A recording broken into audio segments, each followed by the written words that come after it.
Parliament house کا نام تبدیل کرنے کا فیصلہ۔ پارلیمنٹ ہاؤس کو قومی و ثقافت اقدار سے جوڑنے کے لیے نام تبدیل کیا جائے، چیئرمین سینیٹ کا اسپیکر قومی اسمبلی کو خط۔ پارلیمنٹ ہاؤس کا نام تبدیل کرنے کا فیصلہ، چیئرمین سینیٹ کا اسپیکر قومی اسمبلی کو خط۔ پارلیمنٹ ہاؤس کو قومی و ثقافتی اقدار سے جوڑنے کے لیے نام تبدیل کرنے کی تجویز۔ تفصیلات کے مطابق چیئرمین سینیٹ صادق سنجرانی نے پارلیمنٹ ہاؤس کو قومی و ثقافت اقدار سے جوڑنے کے لیے نام تبدیل کرنے کا فیصلہ کر لیا۔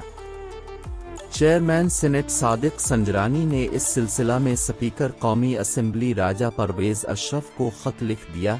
خط میں انہوں نے لکھا کہ پارلیمنٹ ہاؤس کے نئے نام تجویز کرنے کے لیے پارلیمانی کمیٹی تشکیل دینے کا فیصلہ کیا گیا ہے۔ خط کے متن میں لکھا گیا کہ پارلیمانی کمیٹی میں سینیٹر شبلی فراز، تاج حیدر، عرفان صدیقی اور منظور کاکڑ کے نام سینیٹ سے تجویز کیے گئے ہیں۔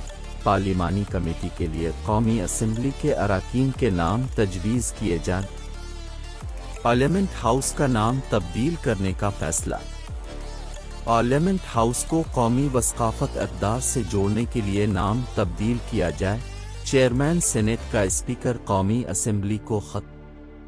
پارلیمنٹ ہاؤس کا نام تبدیل کرنے دیں گے۔